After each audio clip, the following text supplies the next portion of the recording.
Hello, it's Joyful Christian Hermit. There's Mercy resting on the bed, and Lovey.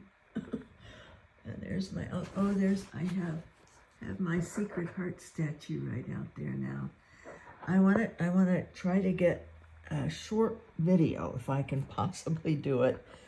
I have another one that I might post that I did on the way to the daughters this morning, but I didn't get it posted by talking about things and of course getting off topic, and the pain just still is really stiff. And yes, I'm taking more pain med, but I just needed to get back here on ice. But the tile man came, and my grandson had carried in the vacuum because we were to be there. The daughter's gone with a tournament, and he came sooner. The tile man came sooner, so she's so relieved that we could go and make sure that the house was open for him, and I thought I would need to vacuum. But he said no, he'd do all that because he was going to scrape everything first and vacuum himself. And I said something about, I was, of course, all bent over and not limping around, and he said something, and I said, well, I have this back pain. He goes, oh, my grandmother did. He tells me all about that, how she fell off bleachers when she was 17, and it she had something like, I think, 17 surgeries, and she died, he said, fairly young, in her early 70s. And I said, well, I'm 74, and had a pain pump in her. And I said, look at this thing, this big bulge in my left abdomen. And I said, I can so relate, and I'm so sorry for your grandmother. And he says, oh, I know what you're going through. And so we hit it off, and he's a lovely man, and he's the one. I wasn't till later. We talked maybe 3 or 4 minutes then, and my grandson was there, and he says, well, I gotta go, Gaga. He calls me Gaga since he was about 8 months old, and so appropriate, Gaga. But he took the vacuum and carried it out to the truck for me, and says, I'm leaving now for a while, sort of looking at me. And it wasn't but a couple minutes later, I get a text from my daughter, and I told this Mike, this tiling man, I said, I'm gonna get chewed out by my daughter. I'm in trouble for talking with you. Sure enough, Mom, he's there to do his work. Don't talk his ear off. And trying to be very nice. She's trying to be very gentle with me because she knows that I am just a mess, I'm sure. I mean, she did Sunday. I was in tears all day working there, crying, but trying to silently cry, and because of things that she'd said that she felt I needed to know, and I did, but other things she said that weren't very kind. Her criticism hasn't been good, but God needed me to hear it from her too. Transitions are not the same as transformation. Transitions we go through, God brings them for us. He allows them. We need them. And our job in a transition, just like St. Paul when he was in his transition and was knocked to the ground and couldn't see, couldn't talk, or I think he could talk, but he couldn't see, and he had a transition, and then after 3 days he had a transformation. God brings the transformation. So it's like a hallway, a corridor of change that we are to do and lessons that we learn. So a transition is something that we are to figure out the purpose and the lesson we are to learn from a transition. And once we have learned and understand the purpose of the transition that God brings us into, then a transformation will take place. We don't know necessarily what the transformation will be, but we will be changed. We will be changed. Now, Carol, one of the viewers, mentioned that the transformation could be not having memories, these memories that come up from our lives that are painful memories. Well, maybe I think the transformation is even more than that. It's us changing our way. So in my case, as an example, this transition has been very, very painful, but it also has had so much love in it. God has shown me how much I love my children, and I have loved them, how much I protected them, how much I did whatever, as my mother would say, there's nothing that you won't do for these kids. And I would say, that's right, they didn't deserve this, and they deserve to have opportunities, and what they didn't get, it wasn't their fault. Even the acts, how their mother is not their fault. My spiritual difference, being different, which bothers them, as adults particularly, because they see how I am treated and perceived as different. And they are in the temporal. My kids are in the temporal world. And this daughter here, who has understood and used to perceive me as being special. People would call me weird or different or crazy. It's another thing. I'd be called crazy. And my kids would hear that. And other kids would say it, or their parents would say it. And not a lot. I had a group of lovely friends who did not call me crazy or think that way of me. But still, they were more temporal. They didn't understand my views, my spiritual view, how God shows me things and how I perceive. But when this one daughter was in college, she was a religious and anthropology major, and world religions, and she had some course that she ran into the mystics, Teresa of Avila or some, came home from her first break from college and said, "Mom, you're not crazy, you're special." She was trying to be so nice, say you're special. But it was positive. But as an adult, and she's in a career where she's convinced that, and my other kids do, that other people notice me, and figured out that I'm different. And see, that bothers my kids. They protect their lives, they protect their careers, and maybe they need to. But it's this whole thing, I've realized this, what God wants of me is to start respecting myself, appreciate myself, and stop trying to be what I cannot be. And that is a temporalite, a temporal person. God has people in this world, temporal types. They're needed.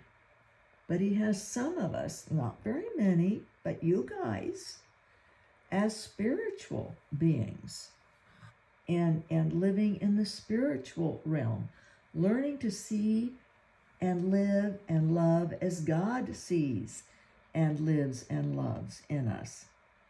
So it's a different perspective, and especially a mystic.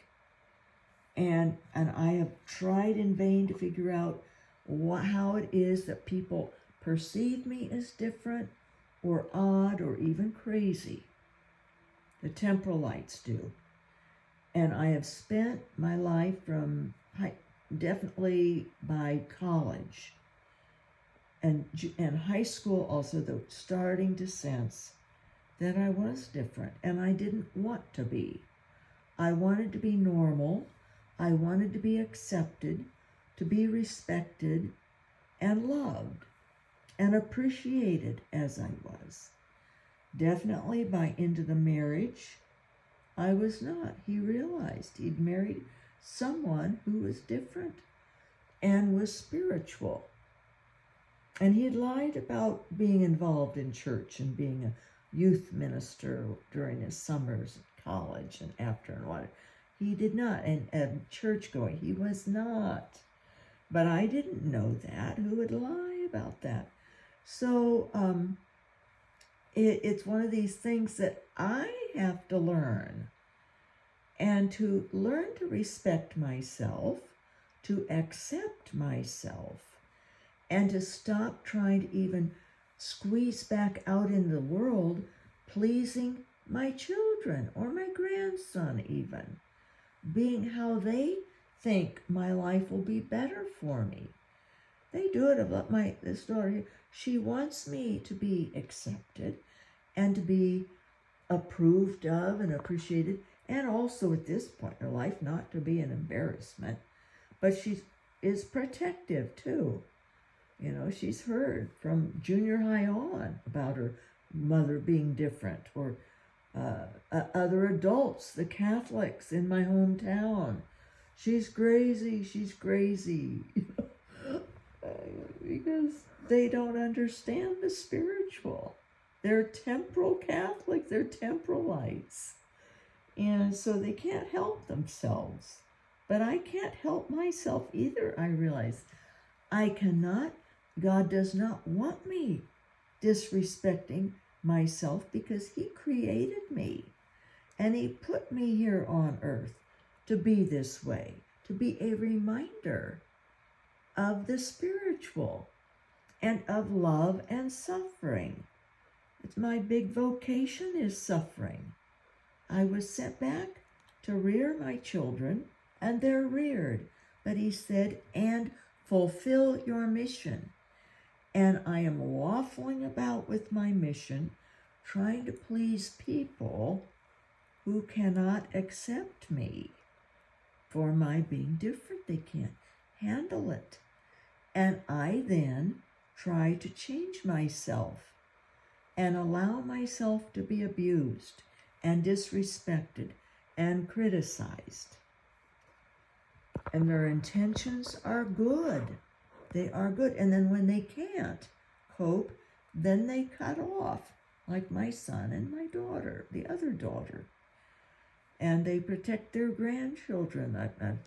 I remember even when this grandson was 6 and I moved to the island, and he'd be in the back seat with me, and his dad would be driving his mom in front, and they would be talking about how I'm crazy. And his dad would especially.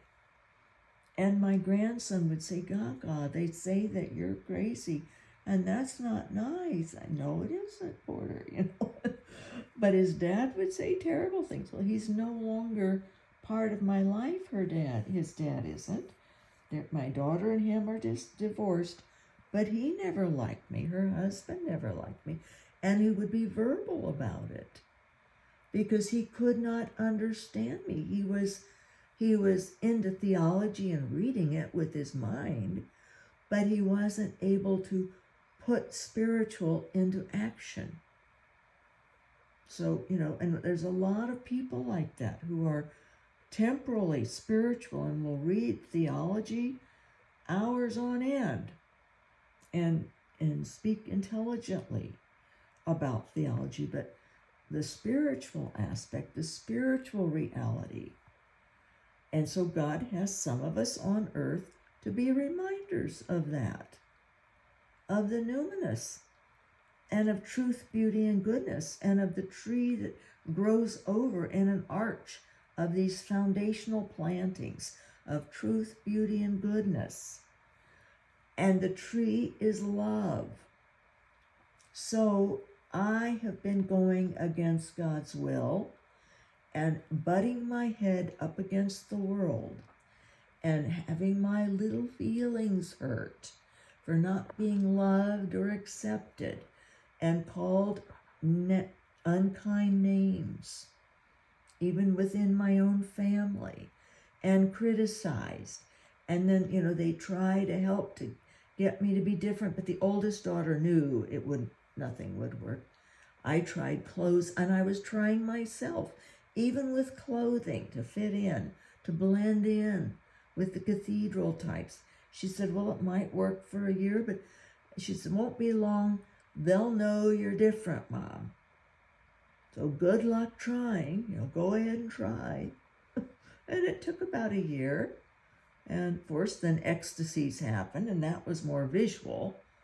Maybe God did that on purpose to say, well, you can try hiding it other ways, but I'm going to make it visible that you're different, that you're spiritually different. So this is what I'm learning in this transition. I have to start respecting myself and accepting myself and being grateful for how God created me. And I've seen, just my hermit life was his divine way of protecting me from the world.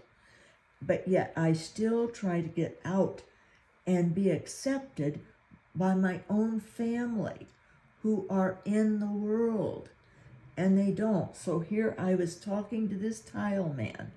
He's telling me about his grandmother, and I was talking to him and saying how I can relate. And then after my grandson left, he talked about his upbringing, and his dad was a pastor and moved him out of the bad areas of Orange County or LA areas and out to Antelope Valley, a little tiny church that the dad had, and how good the people were and what a difference it made for his life, and all the suffering of his grandmother, what a great bond they had.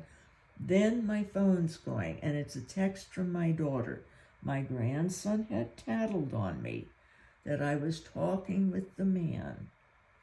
And my daughter, Mom's gonna say something or be different or, and upset him or make him think I'm weird and interrupt his work.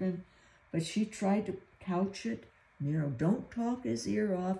He's there to do his work, Mom, and don't interfere with him wanting to do his work. So she's trying to be very, very diplomatic now. In the past, she would have said, you're going to say something weird, or if she knows how I am, that's me. But I connected with this man in a spiritual way. He's a great soul. And I told him that he was the answer to many prayers because other tilers were taking advantage of my daughter and giving ridiculously high bids. And she couldn't afford it. And I had told her I would tile it. If she couldn't get a fair and just bid, I would tile it. And I told this man, and he knew. I said, it would have killed me to do it, but I would have done it. So I prayed extra much to God. Lord, it would take me 2 years, maybe slowly, tiling all that floor. And maybe not that long, but it would be agonizing for my back. And who knows what's going to happen with my MRI and the neurosurgeon in a week. But I said, so I was even praying, please find somebody so that I don't have to tile this, because I promised to do it, because she was in a mess with her house, her townhome, torn up. She's not used to that. And she has such high-stress jobs and career that things like that will get to her. She needs order and peace and no clutter around. And also from being in that first marriage, it has affected her. I've seen it. So anyway, he laughed and he said, so here I am. And I said, yes, and I'm so grateful. And I said, you're fair and you're just and you're a great soul. I could tell. He's a wonderful man. Well, he told me also that he started talking about his upbringing and his dad and his grandmother. So we really hit it off. And it was maybe 10 minutes we talked. And I even said, I'm in trouble here. And he says, I don't mind. He was scraping the floor while we were talking. But 10 minutes of connecting with the soul. Two souls connecting. No, I mean, he's temporal. God has people who are beautiful souls who are doing temporal work. And they're maybe not extreme like some of us who are mystics. and who have suffering as our vocation. But he respected me, and I respected him. But I wrote this to my grandson, and I wrote it out to my daughter, that this is what I'm learning in this transition, and that I have to be the one to change, to respect myself and to appreciate myself and how God made me, and to stop trying to be different for others, or to feel ashamed, or to wonder why people attack me, or why they even have that urge, but because I'm too different for them. And they think they can, and they want to eradicate what bothers them about me. And I said, I cannot do that anymore. I said, God removed 2 of my family members, and they couldn't handle it. And he did not want me to be abused and misused by them, and misunderstood and mistreated. Nor did he want me to keep trying to please them in order to get them to like me, accept me, and respect me. So they're gone. They're out of my life. They love me at some level, but they always wanted me to be what they wanted. And I can't be. And I can't be what I wanted. Normal, typical, whatever, And I said so, and I wrote it to my grandson. I didn't say, that I tattled, but I said I had a nice connection, and I said 10 minutes out of Mike's life and my life. I said, who knows what his day will be like because of what I said to him, but he certainly uplifted my day with that 10 minutes of connecting with someone with a beautiful soul, Mike, who was respectful of me and appreciated me. And his grandmother was similar. And he's very, very spiritual person, a strong Christian man. And so I don't know if the grandson will read it. I wrote about how I know that from an early age, you observed and heard your dad and your mother talking about me and criticizing me. And, right in the truck, his dad would say, she's crazy, she's just crazy. He'd be driving my truck, he liked to drive it. I'd be in the back seat with my grandson, and my daughter'd be there in the front seat, and he would just say it right in front of me. Or we'd be doing something else, and he'd be right by me, and he'd just whisper it, she's nuts, And so he didn't get it. He could read all his theology books. He liked different Protestant theologians and intellectualize on it, but he couldn't live it. He couldn't grasp it. He couldn't grasp the spiritual, the mystical, the truth, beauty, and goodness. So that's my message. And I'm probably going to be late for physical therapy, but we'll stop that. I am changing myself. I am accepting how I am, appreciating it, thanking God, and will remove myself from those who can't respect me, or I will say something to them, those who I love, and it can be their choice then. If they, but I can't tolerate the disrespect. God does not want that of me, or he'll remove them. And I don't want it to get to that point where God removes them from me in some way. Because frankly, they'll miss out on that. God gave them to me and me as their mother for some reason. And so it's their loss. Not that I'm all that great, but they're missing out on the spiritual dimension of life. And also even learning that you can respect someone even if you don't appreciate their views. You can still be kind and do things together. I don't shove my spiritual life down their throats whatsoever. So, but the criticism, even that, thinking that I cannot even talk to someone out of fear that, he won't like it or something. I can sense when someone doesn't want it. I'm not that dense. So God bless you all. I'm learning. This is great. This is a wonderful transition.